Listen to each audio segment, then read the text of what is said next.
अस्सलाम वालेकुम दोस्तों, knowledge bank official YouTube channel में खुश आमदीद। आज हम आपके साथ शेयर कर रहे हैं नेशनल बैंक में जो एग्रीकल्चर ऑफिसर OG3 की जॉब्स आई हुई हैं, उसकी रिस्पॉन्सिबिलिटीज़ क्या होंगी और इंटरव्यू में कौन से क्वेश्चन पूछे जा सकते हैं।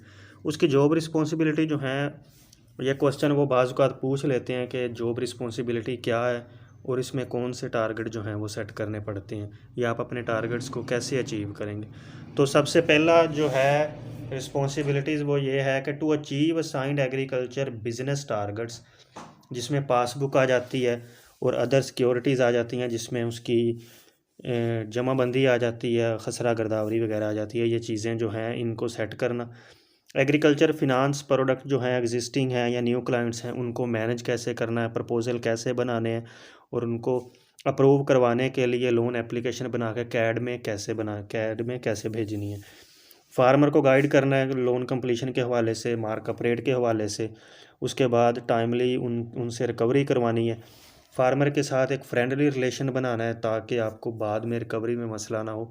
फील्ड से फील्ड फार्मर जो है वो फार्मर के साथ फील्ड में टच रहना है, क्योंकि ये एग्रीकल्चर फील्ड ऑफिसर की जॉब है, तो इसमें ज़्यादातर जो है वो फार्मर फील्ड से ही हमें जो है वो फील्ड से फील्ड हमें वर्क करना पड़ेगा। इसलिए इसी से ही हम अपने टारगेट जो है वो अचीव कर सकते हैं। NPL रेशो जो है वो उसको मेंटेन करना है। और कस्टमर जो है वो, जैसे मैंने कहा कि फ्रेंडली अगर माहौल होगा तो कस्टमर जो है वो ईज़िली जो है वो एप्लीकेशन प्रोसेस को समझ सकता है, और ये चीज़ें आपका टारगेट जो है वो अचीव करने में हेल्पफुल होंगी। और इसके अलावा जो भी असाइनमेंट्स होंगी वो आपने अचीव करनी है। मंथली असाइनमेंट्स होती हैं, उसके बाद 6 मंथ और एनुअल जो हैं वो टारगेट्स आपने अचीव करने होते हैं। दोस्तों, जिन लोगों का टेस्ट क्लियर हो गया है और उसके बाद उनकी डिस्कशन क्लियर हो गया, उनको फ़ाइनल इंटरव्यू की मेल आ गई होगी। इनिशियल इंटरव्यू की मेल आती है, उसके बाद फ़ाइनल इंटरव्यू होता है। अभी इनिशियल इंटरव्यू हो रहा है, तो इससे इंटरव्यू में 3 बंदों का पैनल होता है। वो आपसे 2-2 3-3 क्वेश्चन पूछते हैं। सबसे पहले वो आपसे आपका इंट्रोडक्शन पूछते हैं, आपने इंट्रोडक्शन बताना है। उसके बाद एग्रीकल्चर से रिलेटेड क्वेश्चन होता है, एक जनरल नॉलेज का क्वेश्चन होता है। और उसके बाद वो आपका, जिस तरह आपका जो भी एरिया है, आपने बहावलपुर में अप्लाई किया है, विहाड़ी में किया है, उसके बाद लाहौर, जो जिस एरिया में भी आपने अप्लाई किया उससे रिलेटेड क्रॉप के मतलब जो हैं वो पूछ लेते हैं। लास्ट टाइम के क्वेश्चन मैं आपसे शेयर कर रहा हूँ कि लास्ट टाइम उन्होंने जिस तरह रबी और ख़रीफ़ की फसलें पूछी थी, जिसने जो एरिया बताया था उस एरिए का उन्होंने पूछा था टोटल एरिया कितना है, उसकी तहसीलें कितनी हैं। उसके बाद इसका प्रेसिडेंट जो है उसका क्या नाम है, उसका नाम आरफ उस्मानी है।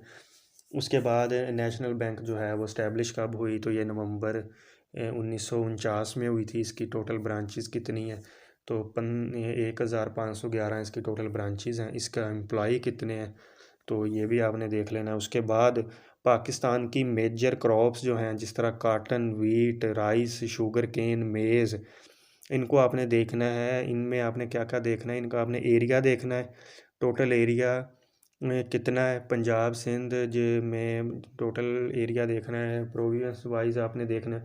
उसके बाद इसकी आपने टोटल एरिया देखने के बाद एकड़ या हेक्टेयर में, उसके बाद आपने इनकी प्रोडक्शन देखनी है कि एनुअल प्रोडक्शन कितनी है। ये देखने के बाद आपने ये भी देखना है कि अब मौजूदा सूरत में वो प्रोडक्शन इंक्रीज़ हो रही है या डिक्रीज़ हो रही है। उसके बाद आपने देखना है कि इनमें से एक्सपोर्ट कौन सी चीज़ हो रही है और इंपोर्ट कौन सी हो रही है। अगर एक्सपोर्ट हो रही है तो कितनी हो रही है, इंपोर्ट हो रही है तो कितनी हो रही है। मेजर क्रॉप के साइंटिफिक नेम भी आपको पता होने चाहिए।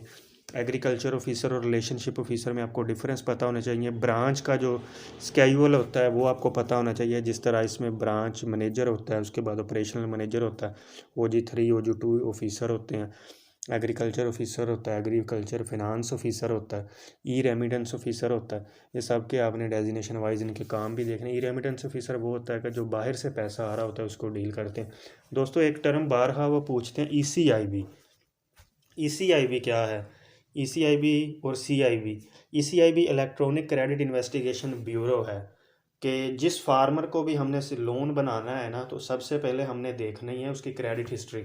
बेसिकली ECIB जो है ये हर फार्मर की क्रेडिट हिस्ट्री है। वो जिस फार्मर का लोन बनाना है उसका ID कार्ड हम लेंगे। ये सिर्फ बैंक वालों को एक्सेस होती है, ID कार्ड के थ्रू हम उसकी ECIB देखेंगे। ECIB में उसने जहाँ से भी लोन लिया है, जब से भी लोन लिया है, वो सारा उसमें आ जाएगा। ये एक टूल है जिससे हम देख सकते हैं कि उसने पहले किसी बैंक में अपनी ज़मीन प्लाज तो नहीं करवाई, अच्छा, अब बाज़ औक़ात वो ये भी पूछ लेते हैं कि ज़मीन प्लज करने के लिए कौन से डॉक्यूमेंट्स चाहिए। तो सबसे पहले जिस तरह मैंने बताया आपको कि क्रेडिट हिस्ट्री रिपोर्ट चेक करेंगे, उसके बाद मेजर 3-4 चीज़ें चाहिए होती हैं। पासबुक बनती है, बाज़ औक़ात वो पासबुक से रिलेटेड क्वेश्चन भी पूछ लेते हैं कि कहाँ से बनती है, तो ये मुतल्लिका मौज़े का पटवारी बना के देता होता है, पटवारी बना के देता है, और ये जमा होती है कानगो ऑफिस में। उसके बाद जमाबंदी होती है। जमाबंदी दो तीन तरह की होती है। ज़ाती रिकार्ड की होती है, कर्ज़े की होती है। उसके बाद जब ज़मीन इंतकाल हो जाता है बैंक के नाम, तो उसके बाद अलहदा एक जमाबंदी उसके बाद भी निकलती है। खसरा गिरदावरी होती है, बाज़ वो खसरा गिरदावरी पूछ लेते हैं कि क्या चीज़ है। तो ये हमारी क्रॉप का शेड्यूल होता है एनुअल, ये हर साल आता है कि हमारी क्रॉप जो है, एकड़ जो है, इसमें क्या लग रहा है। जिस तरह हमारा अगर एकड़ नंबर 15 है, मुरब्बा नंबर 10 में एकड़ नंबर 5 है, इसमें वो हर चीज़ मेंशन होती है। ये एक किस्म का नक्शा होता है कि इसमें कौन सी फसल लग रही है पिछले 5 सालों से, 6 सालों से। वो हर बैंक का डिफरेंट क्राइटेरिया होता है कि वो कितने सालों का मांगते हैं। इस तरह से रिलेटेड वो इन्फॉर्मेशन पूछते हैं। लास्ट टाइम उन्होंने जो क्वेश्चन पूछे थे वो मैं आपको दोबारा शेयर करूँगा। राइस की उन्होंने पूछी थी टोटल प्रोडक्शन कितनी है। उसके बाद राइस का साइंटिफिक नेम पूछा था। उसके बाद काटन की टोटल प्रोडक्शन पूछी थी। उसके बाद काटन के पेस्ट वगैरह पूछे थे।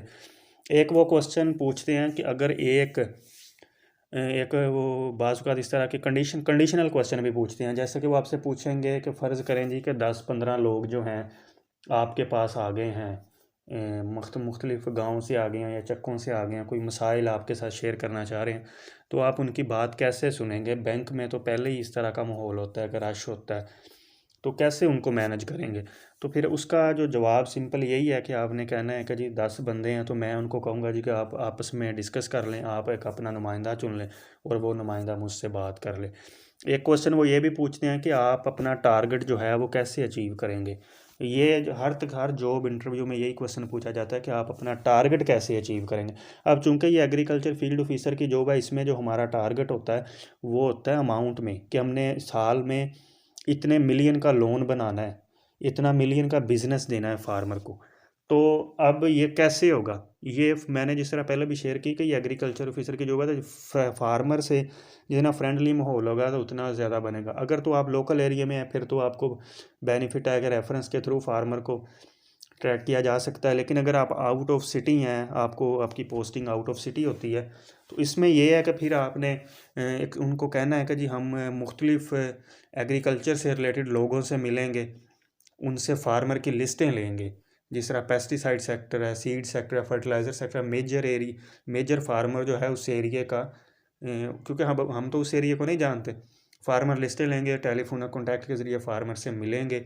एक चक में जाएंगे तो उधर से आगे 10 फार्मर और मिल जाएंगे। इस तरह फार्मर से मिलेंगे, मॉडल शेयर करेंगे अपना, तो इस तरह जो हमें फार्मर मिलता जाएगा, हमारा जो प्रोडक्ट है वो सेल होता जाएगा और हमें फार्मर ऑटोमेटिकली मिलते जाएंगे। अच्छा, कंडीशनल क्वेश्चन जिस तरह मैंने आपको बताया, उसके अलावा उनका जो मेजर फोकस रहता है वो एग्रीकल्चर पे रहता है। एग्रीकल्चर के हवाले से पूछेंगे इसका जीडीपी में कितना रोल है, इसका जीडीपी में रोल पूछ लेते हैं। बाज़ औक़ात वो नेशनल बैंक की प्रोडक्ट पूछ लेते हैं कि हमारे पास नेशनल बैंक की प्रोडक्ट कौन सी हैं, या क्या ऑफरिंग कर रहा है या क्या सर्विसेज दे रहा है। उसमें जिस तरह के सर्विसेज में लोनिंग है, लोनिंग में अब डिफरेंट टाइप्स हैं, कमर्शियल लोन कर रहा है, एग्रीकल्चर पे लोन कर रहा है। उसके बाद जिस तरह अभी इन्होंने शुरू किया हुआ कि अपना सोना रख के आप ले सकते हैं, फिर 7% मार्कअप वाली गवर्नमेंट की स्कीम आई हुई है। ये सारी इसकी प्रोडक्ट हैं, ये भी आप एक्सप्लेन कर सकते हैं। दोस्तों ये कुछ इन्फॉर्मेशन थी, बाकी मज़ीद आप नेट से सर्च कर लीजिएगा चीज़ें। इसका प्रेसिडेंट का मैंने आपको बता दिया, आरिफ उस्मानी है। उसके बाद शहजाद करीम साहब हैं जो स्टाफ इंचार्ज हैं इसके। तो ये कुछ चीज़ें मज़ीद आप देख लीजिएगा। करंट जो है वो स्टेट बैंक के हवाले से देख लीजिएगा कि स्टेट बैंक का कौन है प्रेसिडेंट और ये कब बनी। इसका जो है नेशनल बैंक का जो हेड ऑफिस है ये कराची में है। ये नवंबर 1949 में जो था ये बनाया गया था। मेजर चीज़ें यही हैं दोस्तों। तो बाकी आपका कॉन्फिडेंस है, इंट्रोडक्शन आपने करवाना है। सबसे पहले वो आपसे इंट्रोडक्शन पूछेंगे। इंट्रोडक्शन में आपने क्या कहना है, इंट्रोडक्शन में आपने अपना सबसे पहले अपना नाम, अपने फादर का नाम, किस एरिए से हैं आप। उसके बाद आपने अपनी डिग्री, अगर आपकी सीजीपीए अच्छी है सीजीपीए, और आपने अपना मेजर सब्जेक्ट बताना है। उसके बाद आपने अपना एक्सपीरियंस शेयर करना है। अच्छी जगह पे अगर आप लोगों ने इंटर्नशिप किया वो शेयर करें, कोई करंट जॉब कर रहे हैं वो करें। और उसके बाद अगर वो टाइम मज़ीद देते हैं तो आपने अपनी को करिकुलर एक्टिविटीज़ भी शेयर कर देनी है कि आपकी को करिकुलर एक्टिविटीज़ क्या हैं। वो कोशिश ये करें कि वो बताएं जो इस जॉब से रिलेटेड हों, जिस तरह के एग्रीकल्चर से रिलेटेड क्या हो सकती हैं कि बंदा फील्ड में इंटरेस्ट ले, क्रॉप इंफॉर्मेशन वगैरह इस तरह। तो उसके बाद आपसे वो ये पूछ सकते हैं कि प्रीवियस जिस तरह मैं इंट्रोडक्शन बता रहा हूँ कि इसमें फिर आप एक चीज़ और भी ऐड कर सकते हैं। अगर आपने कोई पोजीशन ली है, कोई सेक्रेटरी इस तरह के, कोई क्लब के मेंबर वगैरह, तो ये सारी चीज़ें आप बता सकते हैं। लेकिन मेजर चीज़ें जो हैं वो कोशिश करें कि पहले बता दें, क्योंकि इंट्रोडक्शन को ज़्यादा लंबा नहीं होने देते। एक कैंडिडेट के पास 4 से 5 मिनट होते हैं। ओके दोस्तों, ये knowledge bank official YouTube channel की ताज़ा तरीन अपडेट थी जो हम आपके साथ शेयर कर रहे थे।